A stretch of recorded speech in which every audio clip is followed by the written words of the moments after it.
division. Let's move on to the next team, and that's the Tampa Bay Buccaneers with one of the most hype off seasons I think they've ever had, signing Tom Brady, the GOAT, trading for Rob Gronkowski, and pairing them back up in Tampa Bay. I mean, ticket prices have to be through the roof. And then going and drafting KESHAWN Vaughn, a blocking running back that had a great college career, and that the Tampa Bay Buccaneers are really, really liking, and the comments they've had have only been super positive about KESHAWN Vaughn, and we could see him fill that role as the RB1 this year. But let's talk about the GOAT, one of the best quarterbacks to probably ever play the game, Mr. Tom Brady himself. I think Tom Brady is a great player. I think he has so much talent and skill that coming to Tampa is just a great overall. But I don't know how if he can support these two wide receivers like we've seen in the last year. I mean, obviously he's not going to throw it downfield like we've seen Jameis do for years. He's not going to throw as many interceptions though. So maybe the Bucs have a chance to actually play from ahead. We don't know. But with Rob Gronkowski there, and O.J. Howard, and Mike Evans, and Chris Godwin, and KESHAWN Vaughn, I mean, I think this is one of the best overall weapons that Tom Brady's had in a long time. And so I think we can definitely see some production out of this unit. But where it's going to be and how much the ball is going to be spread around, I don't know. I don't think we're going to get the Mike Evans and Chris Godwin we got last year, where Chris Godwin finished second and Mike Evans finished in 15th. And so I see Tom Brady using Gronk, having that chemistry with him. I see him using KESHAWN Vaughn and maybe one of the two wide receivers, but not both of them. What do you think, Norris? Well, I don't necessarily agree with that, because if Jameis can do it, I know 1,000% that Tom Brady can. Mike Evans last year had 67 receptions. Chris Godwin had 86. Chris Godwin had 1,300 plus yards. Mike Evans had over 1,100. And Mike Evans had 8 touchdowns. Chris Godwin had 9. Even though Jameis threw for 33 touchdowns and 30 interceptions, I think, again, I'm going to say it again, if Jameis can do it, 1,000% Tom Brady can. Honestly, the past 3 years, Tom Brady has thrown for over 4,000 yards. And like you mentioned, there hasn't been this crazy amount of, fire arsenal around him.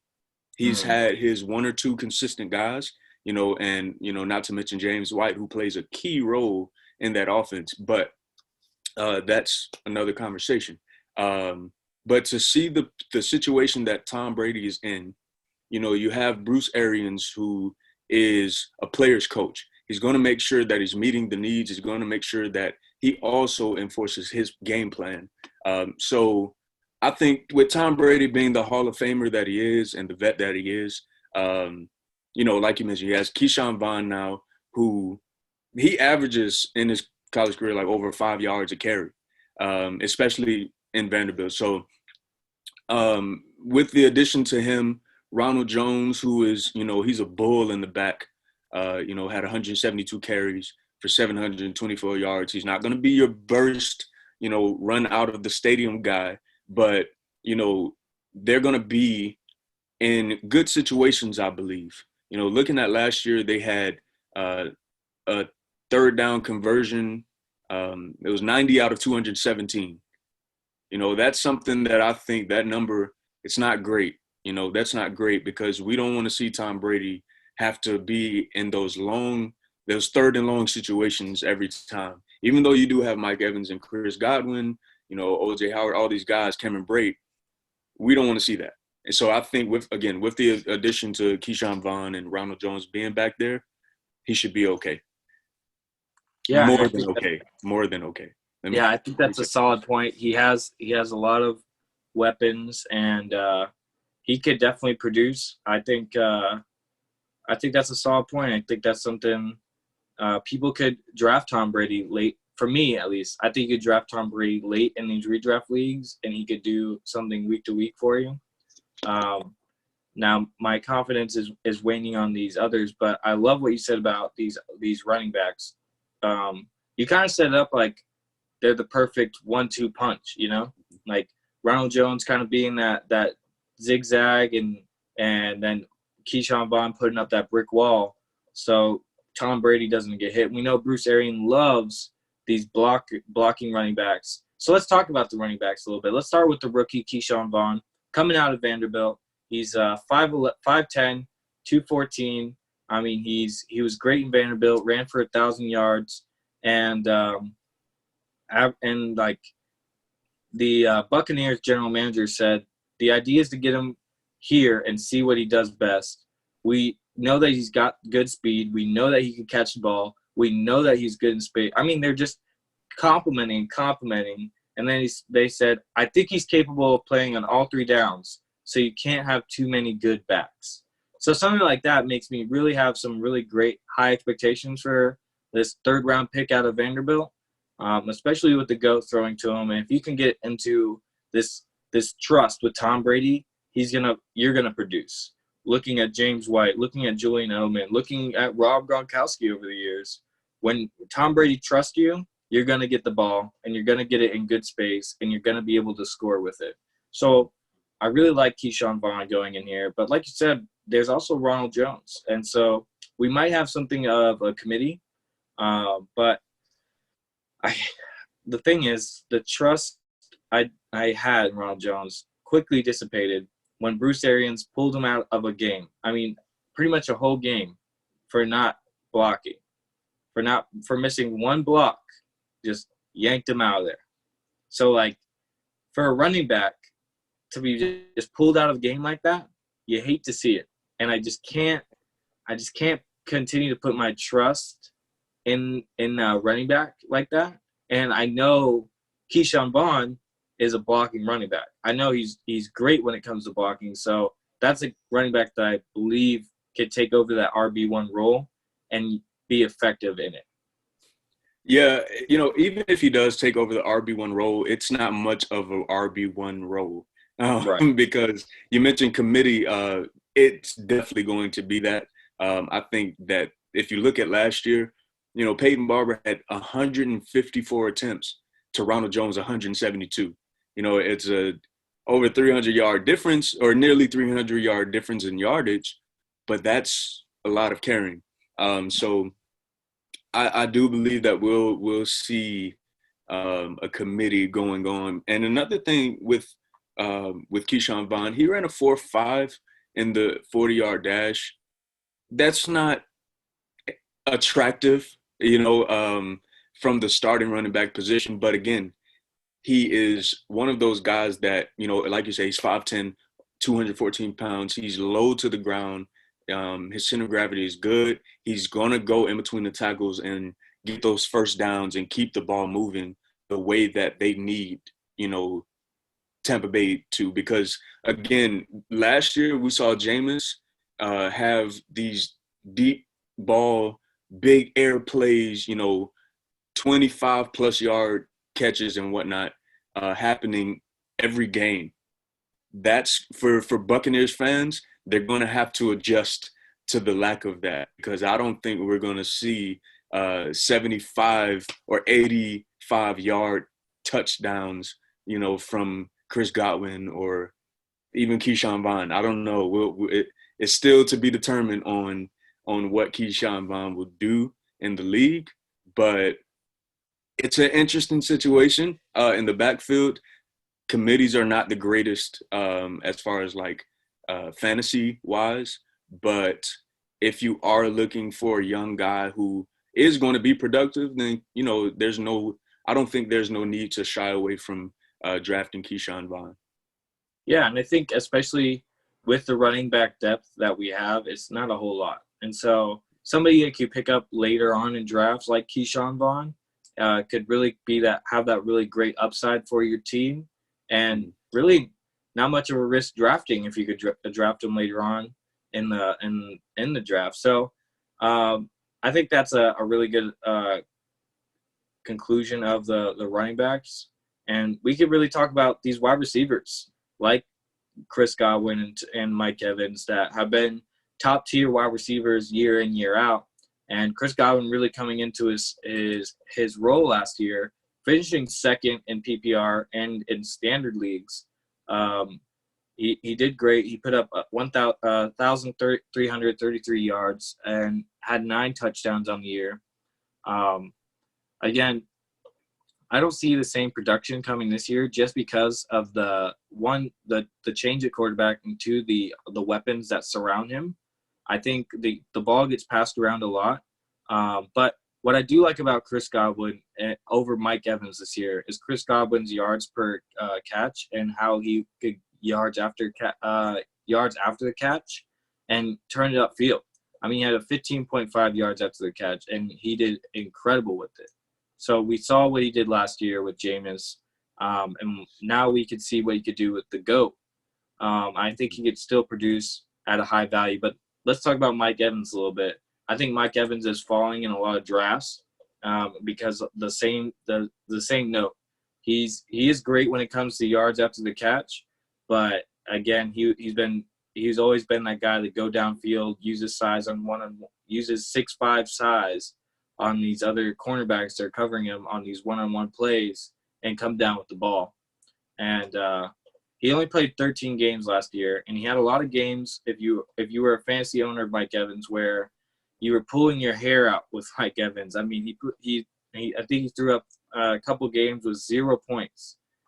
And I know I had him on one of my leagues, and I was looking at it just hyperventilating, hoping that he just gets something. He just please get something. And then he caught 2 balls for 28 yards in like the last quarter in the first game of the year, and I just sat there pretty much holding my head and just thinking, man, I spent $20 on this league and I'm never getting it back. I can't believe it. And thankfully I ended up winning that league. So no thanks to you, Mike Evans. No thanks to you at all. But I think this is where we see Mike Evans at pretty much like towards the end of his tenure in Tampa Bay. I think injuries have hit him over the last couple of years, and now that Tom Brady is here, I don't think they really need 2 top, like with Chris Godwin and Mike Evans. I don't think they need to pay Mike Evans when they have Chris Godwin and they have Tom Brady throwing the ball around as much. So I don't know. That's just a hot shot for you guys with Mike Evans potentially leading. But what do you think about the wide receiver core in Tampa Bay, Norris? Yeah, I mean, as a result of having Mike Evans, Chris Godwin, obviously the 2 superstars on that offense, and Rob Gronkowski, can't leave that name out. I'm not going to sit here and project that, Tom Brady goes out and throws 50 touchdowns and 8 interceptions or anything like that.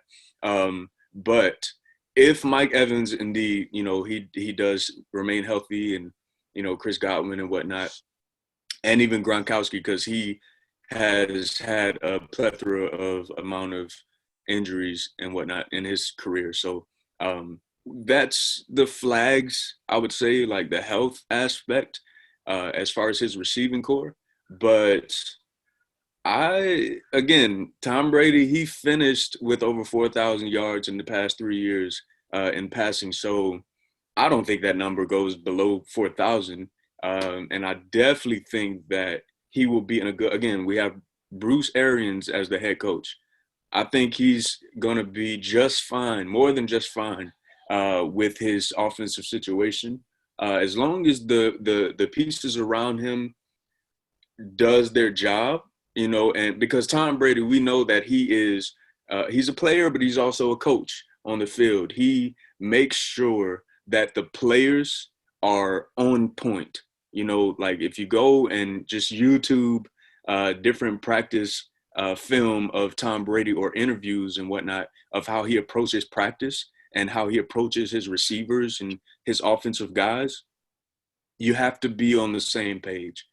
So I believe that if health is not a concern this year with those receivers, I think that we see the Tampa Bay Buccaneers, finish like second in division and definitely end up in the playoffs. I think you're right. I think we definitely see that opportunity. Again, I'm not so high on Tom Brady, but there's a guy out on this offense that I'm super crazy about that he'll probably never fall to me because I draft tight ends later, but that's Rob Gronkowski. And he's projected to finish tight end 6 on the year and have an incredible year with Tom Brady back at the helm, throwing in passes, and he's projected around 150 to 180 points this year with 88 targets and 600 yards, if not more. I think we've seen Rob Gronkowski do a lot with a little over the last 5-10 years that he's been in the league, and I think we can definitely see him do a lot with this offense, with this offensive line that they continue to prove on, with these other tight ends that can also block really well, and Rob Gronkowski fill that role of a receiver and have that chemistry with Tom Brady. I think overall we could see Rob Gronkowski really do something great coming out of retirement. And that's something you don't usually talk about, somebody coming out of retirement and then doing great. But I think Gronk is just a whole nother character in himself. And he there's been a rumor about like him knowing Tom was going to go to Tampa Bay or go somewhere, and like that's why he spent the last year in Miami and this and that. And I just love the connection between Tom Brady and Rob Gronkowski. We had a conversation, the Flash Fantasy family. We had a conversation about who would we want on the show. My number one pick was Rob Gronkowski. I would love to have Rob on the show and like have an interview with him, and I just love his character, how like energetic he can be. And so Rob Gronkowski, if you see this, hit us up at the Flash Fantasy or comment on this video. Yeah. And on a side note, Stephen A. Smith, that's my guy. That's the go-to. That's the person who I want to see, make it to the show. But, with Rob Gronkowski, I don't know if maybe I haven't dug deep enough, but I need to see some type of footage of him doing some route running and catching and whatnot, because I'm not a person that is going to, if I see Rob Gronkowski on the draft board, I'm hesitant. I don't even know if I would want to touch him. It's a risk reward, high risk, high reward, honestly, with Rob Gronkowski. It would be different if this was a situation where I knew Rob Gronkowski was coming back in the way that of his latter form. But I just don't know. That guy, much respect to you, dude, but that I don't know if the party life has affected him in any way, or if he's still going ham in the gym. So yeah, we'll see what happens with Rob Gronk. But again, like you said, Tom Brady and Rob Gronkowski, they have great chemistry. And not to diminish the value of tight ends, but just run up the field. You know what I'm saying? Just go a few yards and the ball will be there. He's 6'7", somewhere around there. It's like you don't have to be running a 4.3, and in the greatest shape of your life to be a tight end, obviously, because we see multiple tight ends like that aren't in the greatest physical situation or whatever. But we'll see what happens, because Rob Gronkowski he's a red flag type of guy for me. Okay, we'll definitely see who will do and produce in Tampa Bay this year, because they definitely have the opportunity, have a great offensive line, some great blocking pieces. Some other names to look out for: O.J. Howard at the tight end position, Cameron Brate at the tight end position. I mean, these are great guys, skilled players that have been on the team for years. Really, super under the radar sleeper, and Scotty Miller and Justin Watson. Again, I don't think Tom Brady is going to have a bunch of top 10 wide receivers, but I think these guys, they definitely somebody put on your watch list, keep an eye out for, because they have a lot of skill, they have a lot of speed. And I think they can catch the inside passes that Tom Brady loves to throw out of the pocket real fast and go up the field with it. So definitely some guys to keep an eye on. And now let's talk about. For the full NFC South breakdown, you can listen to our podcast at anchor.fm/flashfantasy. Or you can check out our YouTube channel, where we will be putting each team one by one and breaking them down just for you, so you can win your fantasy league in a flash.